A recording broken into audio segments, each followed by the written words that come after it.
All right, it is time for your piping hot monthly Bitcoin digest. We have got a ton to cover, from recent adoption related news, questions around why is price not moving with billions and billions of inflows coming into Bitcoin. We'll talk about some of the exciting announcements coming out of last week's Bitcoin 2025 conference in Las Vegas. We'll talk about some of the interesting consensus-related discussions happening around CTV, other types of proposals. Will we see a soft fork of Bitcoin soon on the horizon? And then be sure you stay till the end, because everything is not sunshine and rainbows. And we'll talk about a point that is still quite sobering around self-custodial tools, particularly for those of you in the US. So you're not going to want to miss a thing. Let's jump in.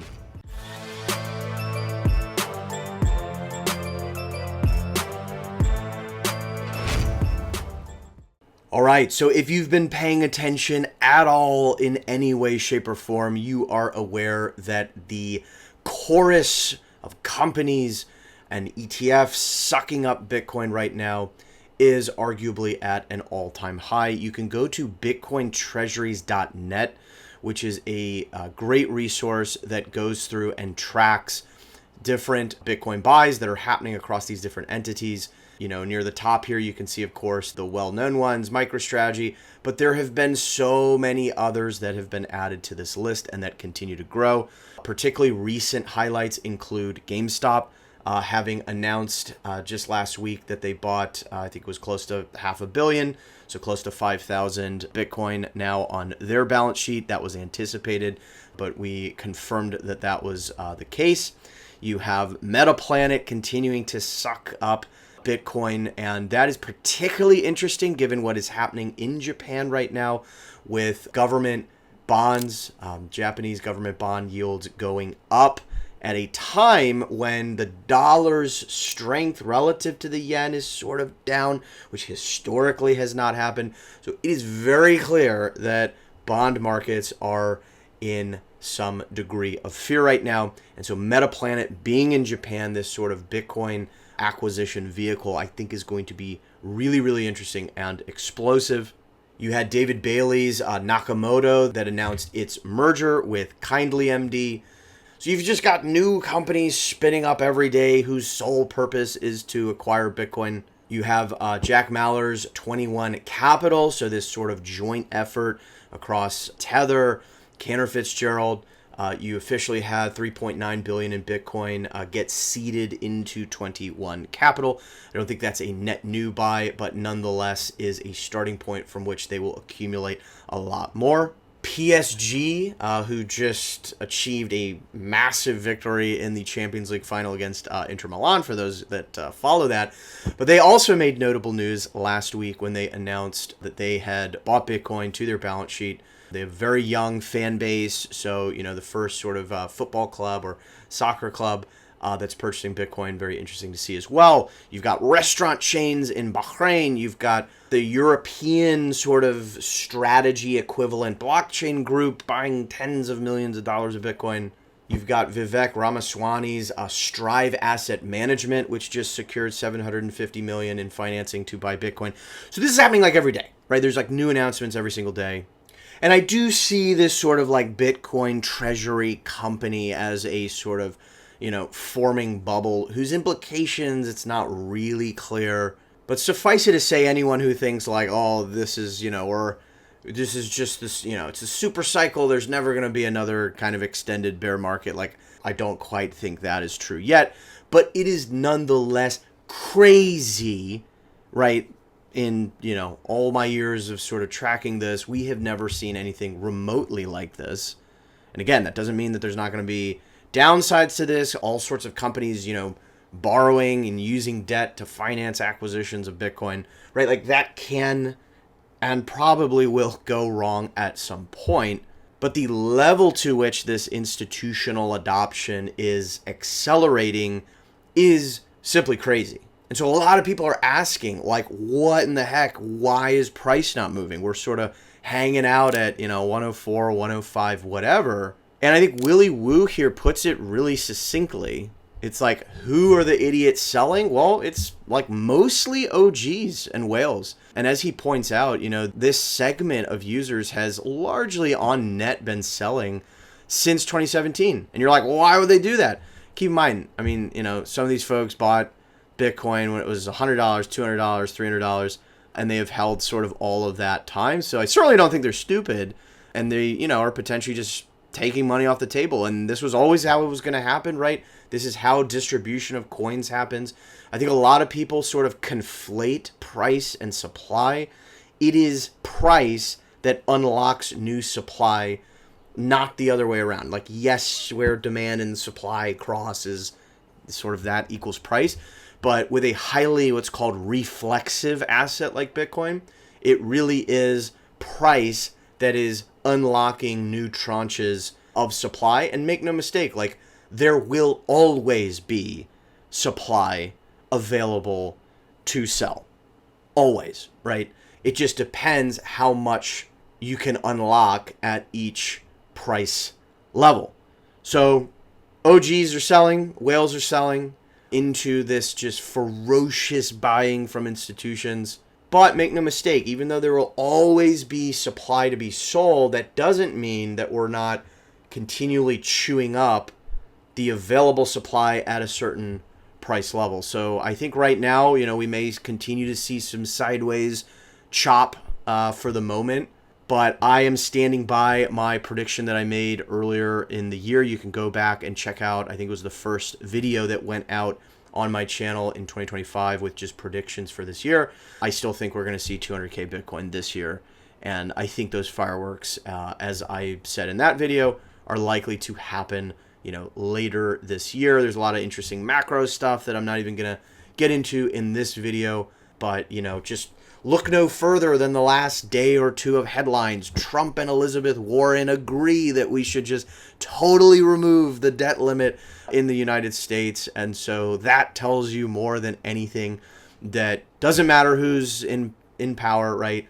Left, right, center, anything in between. They are all going to spend more money. Lynn Alden had a terrific talk. For those of you that follow her, it's nothing surprising, but this sort of nothing stops this train kind of thesis. You have people like Raoul Paul talk a lot about the demographics. Again, Raoul has done some, maybe questionable other things, but I think he is very, very good when it comes to the sort of macro and demographic stuff. Like, there is no way to cut it. Governments are going to have to continue to spend, continue to deficit spend. There is no way out. Nothing stops this train. And so if you're not like all in on Bitcoin, again, not financial advice, but I just don't know what else you could possibly want to see. And that is particularly true given another category of very exciting announcements, which is around more Bitcoin financing options, right? The ability to borrow against your Bitcoin.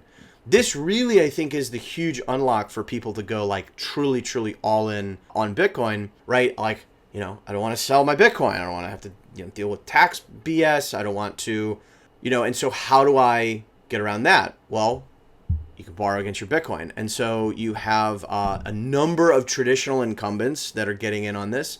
You saw just the other day, JP Morgan has announced that they will accept Bitcoin ETFs as collateral to borrow against. You also have Cantor of Cantor Fitzgerald, who last summer announced their Bitcoin sort of lending business that they would be starting. They have officially conducted their first transactions with FalconX and Maple Finance, so two crypto native entities. But nonetheless, what this means, and I'm not necessarily suggesting to go out and buy a Bitcoin ETF instead of actual Bitcoin and borrow some money from JP Morgan, but what this means is that you're going to have more and more options. Some that are custodial, some that are decentralized and non-custodial, where maybe you can buy a stable coin and then you can easily spend stable coins now through card products.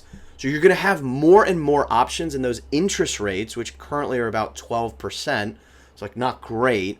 You're going to have those interest rates come down as well as you get more willing lenders. So I think this is great news for Bitcoin hodlers that don't want to ever sell their Bitcoin. You're going to have more and more optionality to access liquidity, whether that's, again, stable coins or fiat, to finance everyday purchases or whatever it is that you have in your life. This video is made possible by Bitcoin trading cards, and I am pumped to have them as the first sponsor on my channel. I met Aladdin and the team back at Pacific Bitcoin 2022, and I'm not gonna lie, at the time I thought, okay, cool, a quirky little Bitcoin project, but little could I have imagined at the time how this project would capture imaginations. I've personally used these to orange pill people that I care about in my life. The art is stunning and features Bitcoin artists all around the world. You get high quality Bitcoin education on topics like economics and freedom as part of that, which makes this, as you can imagine, a really special project for me. And I'm not gonna lie, it makes you want to collect these. The community behind this is also truly insane. And I think they have a real shot at bringing Bitcoin to the mainstream. So if you're curious to check them out, head over to btc-tc.com where you can find the different series they've launched. And hey, if you do end up snagging some cards, you'll also get some Bitcoin rewards back on your purchase, powered by Jolts. Here's to ripping packs and stacking sats. Okay, and beyond all this sort of institutional stuff, you also had some other exciting announcements coming out of last week, Bitcoin 2025 conference. You had Block, who has Cash App, Square, all these different pieces underneath their corporate banner. You had them announce that they would be rolling out this summer the ability for Square merchants to accept Bitcoin payments. This is super exciting. This is something that's been a long time coming. And props to, Jack and the team for making this happen. This will, as far as I understand, support both on-chain and Lightning payments. And then, of course, those merchants can have the opportunity to convert, a portion of that back into fiat using some of the tooling that Cash App uses for their sort of buy-sell features that you can find in Cash App. But nonetheless, very, very exciting to see the capability, at least, for Square's many merchants, right? And these are mostly small businesses, right? And empowering them with the tools to easily accept Bitcoin as payment. Now, again, that's, going to be a custodial solution, of course, for Square, but I do think you have to start somewhere. And it'll be interesting to see if they can somehow tie this in to like a BitKey, right? If I'm a merchant and, maybe I do want to self-custody some of my Bitcoin earnings that I'm getting from customers, and I can somehow, put that into my BitKey in cold storage. So it'll be interesting to see how they try and stitch together some of these different pieces. But nonetheless, very, very exciting stuff. You had some interesting tech-related announcements. So namely here, this is Marco from Arc Labs. Arc Labs is one of the two main implementations of Arc. I've covered Arc in a couple videos on this channel. I'm going to be doing a lot more content in the future, given that it really is picking up steam. And they announced this Arcade. This is a Bitcoin native virtual execution layer.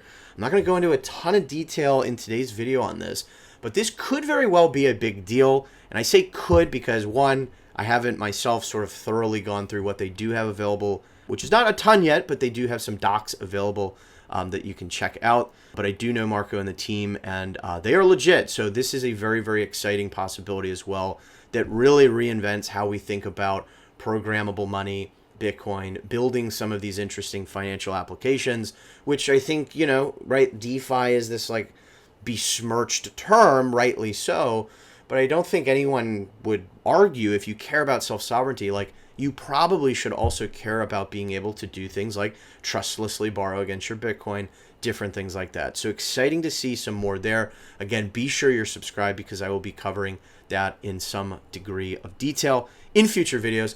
And what I will also be covering in future videos is now that we're really, I think, getting close, and I think we're getting to the point where a lot of people, like even if you're an average hodler, or if you're an average, if you're watching this, you're probably a little bit more than an average hodler.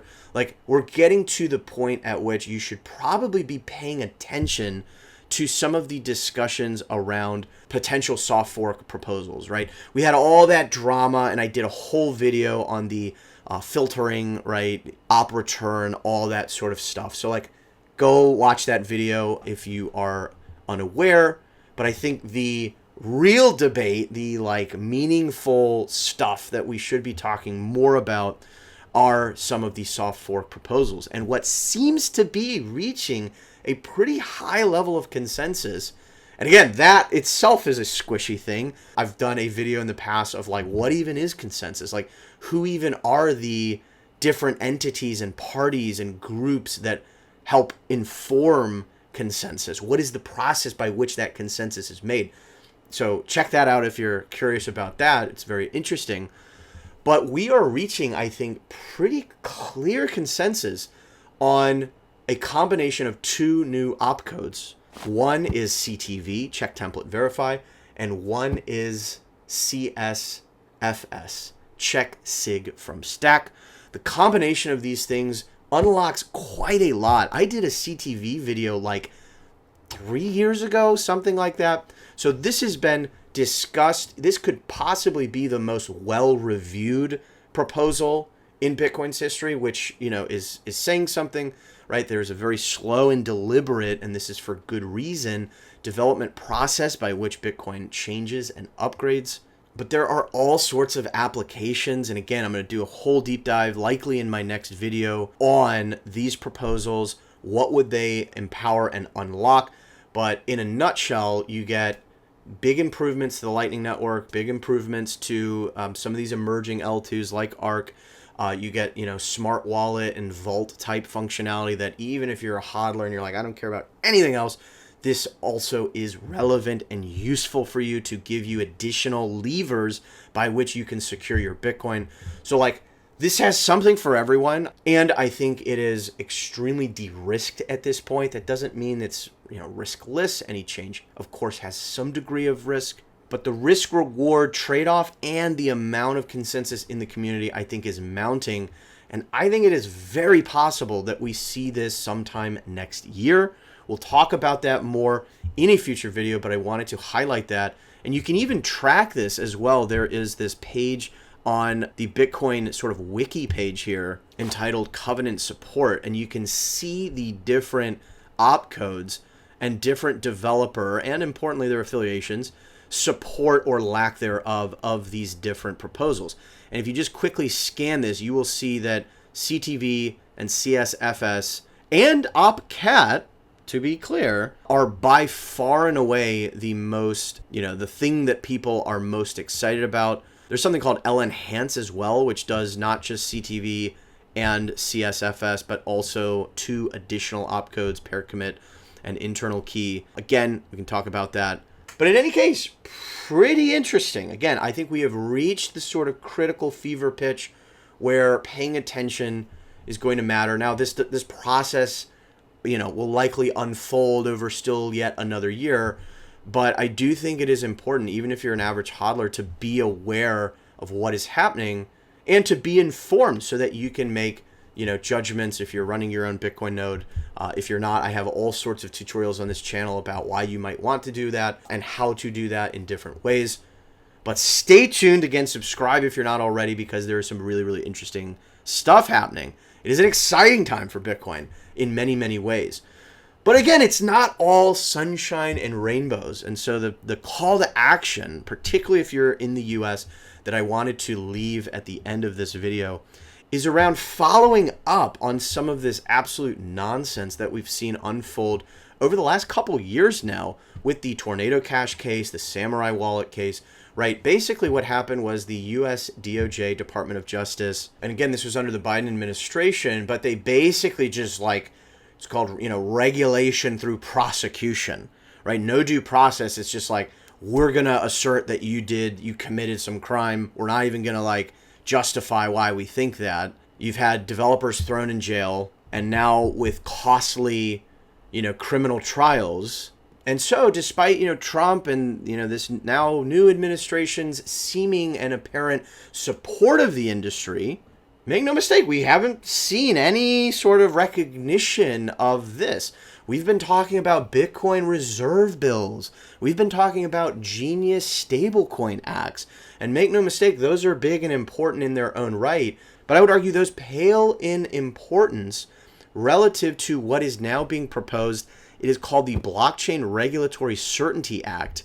And it basically seeks to clarify that, hey, if you're an open source developer or user of self-custodial tools, and the issue in the Tornado Cash and Samurai and all these things are these sort of ancillary services, right? These could be coin mixing tools, but the DOJ's interpretation is so broad You could interpret Lightning nodes to fall under this. You could interpret ARC, service providers, LSPs, Lightning service providers, even arguably mining ASICs. Like, if you take the DOJ's broad interpretation at face value, you would conclude that, like, all of these things are, quote, ancillary services and therefore are, quote, money service businesses. And that comes with just an unbelievable amount of licensing and regulatory crap. As a co-founder myself of Jolts, we're doing a lot of work in the Lightning space, taproot assets, all this sort of stuff. There's a lot of gray areas. And so I'm not suggesting that we need permission from regulators to use permissionless tech,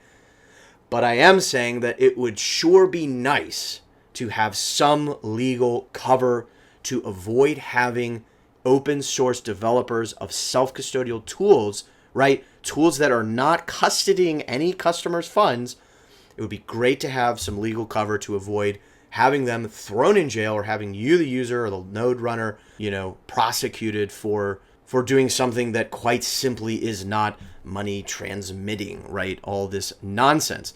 So that, I would argue, is far more important than any sort of strategic reserve bill, Genius Stablecoin Act, although that also will have implications favorably for Bitcoin, even if you don't care about stablecoins at all. But in any case, the call to action there is, if you're in the US and, if you're passionate about self-custodial tools, ring up your congressman or woman or senator or whatever and, tell them that you care about self-sovereignty.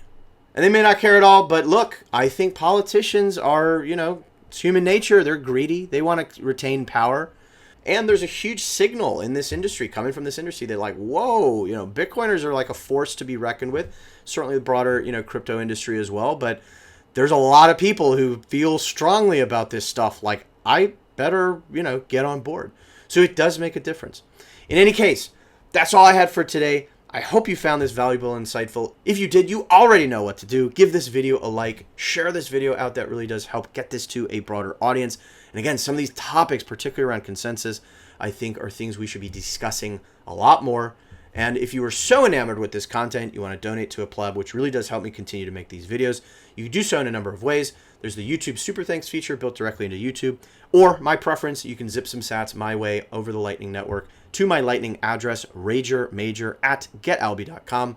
And then for those of you that want to get in touch with me one-on-one, I work with all sorts of clients on, self-custody, running a node, Bitcoin privacy best practices. Increasingly now, work with my startup Jolts. You can reach out to me at vita.io/IanMajor. But for now, we'll go ahead and leave this here.